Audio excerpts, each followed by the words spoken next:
کراچی کے علاقے حیدرآباد کالونی میں گزشتہ روز جیٹ کی فائرنگ سے زخمی ہونے والی خاتون دم توڑ گئی ہے، جبکہ ایس پی جمشید کے مطابق خاتون صالحہ تبسم سرکاری اسپتال میں زیر علاج تھیں۔ مزید جانتے ہیں نمائندہ 5 نیوز یاسر حسین سے۔ جی یاسر، مزید آگاہ کیجیے گا۔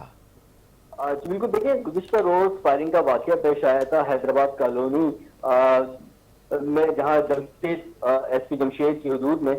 جبکہ ان کا بتانا ہے کہ فائرنگ کرنے والے شخص کو علاقے کے لوگوں نے جو ہے وہ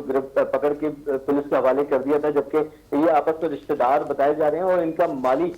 معاملے پہ تنازع چل رہا تھا۔ اس شخص نے جو ہے گھر میں گھس کر فائرنگ کی، جس میں موقع پہ ہی 2 افراد جو ہے وہ باپ بیٹا جاں بحق ہو گئے تھے، جبکہ ایک خاتون زخمی تھی جن کو سول اسپتال منتقل کر دیا گیا تھا، مگر آج جو ہے وہ دوران علاج خاتون بھی